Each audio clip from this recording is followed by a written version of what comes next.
of St. Francis de Sales, July 15. Sometimes the Lord desires that our souls be nourished by a firm and inviolable resolution to persevere in serving Him in the spiritual life, even amidst anguish, displeasure, dryness, aversion, and disillusionment, without consolation, feeling, or tenderness, in a word, without any delight. One should not deem oneself worthy of anything other than remaining close to the Lord, with only the edge of the Spirit, with no other support than His divine will. Spiritual Letters. On July 15, 1609, while St. Francis de Sales was busy preparing very important correspondence, two religious men from the Abbey of Talloires arrived, seeking to convert.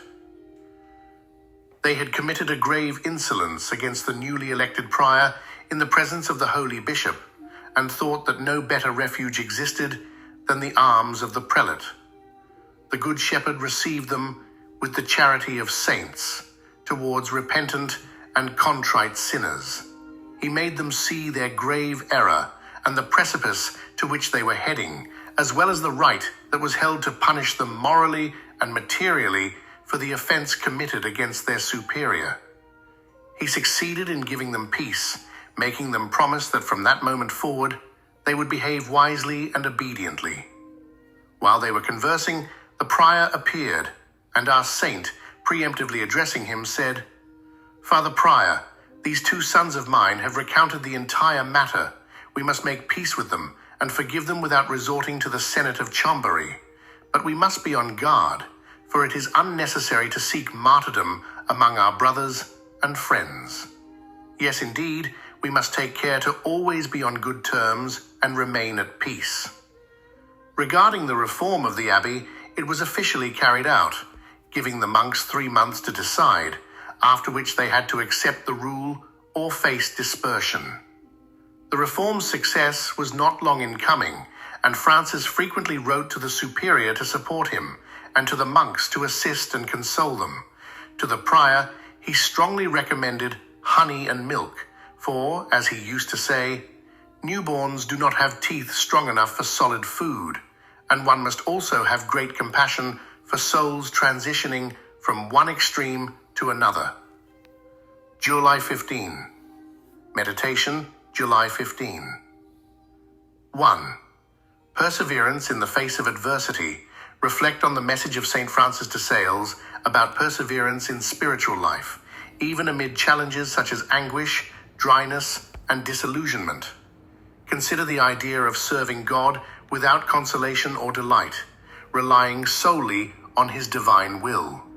Meditate on your own life and the moments when you have felt distant from spiritual comfort. Embrace these experiences as opportunities to strengthen your resolve and commitment to your faith journey. 2. Resolution to stay close to God. Visualize staying close to God with only the edge of the Spirit, as St. Francis de Sales describes. Imagine holding on to a thin yet unbreakable thread connected to the divine, even when all other supports seem absent. Contemplate how this connection allows you to remain faithful and grounded, regardless of external circumstances or feelings of spiritual dryness. Resolve to maintain this connection through prayer, reflection, and trust in God's will. 3.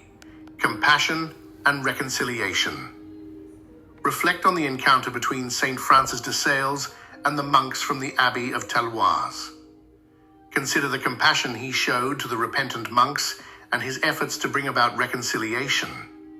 Meditate on how you can bring compassion and forgiveness into your own interactions, especially when dealing with conflicts or misunderstandings. Visualize yourself as a peacemaker, seeking to restore harmony and understanding in your community and relationships. 4. Supporting growth and transition. Think about the reform of the Abbey and how St. Francis de Sales recommended approaching the monks with honey and milk, a metaphor for gentleness and nourishment. Consider how you can support others in their spiritual growth and transitions, offering patience and understanding as they navigate changes.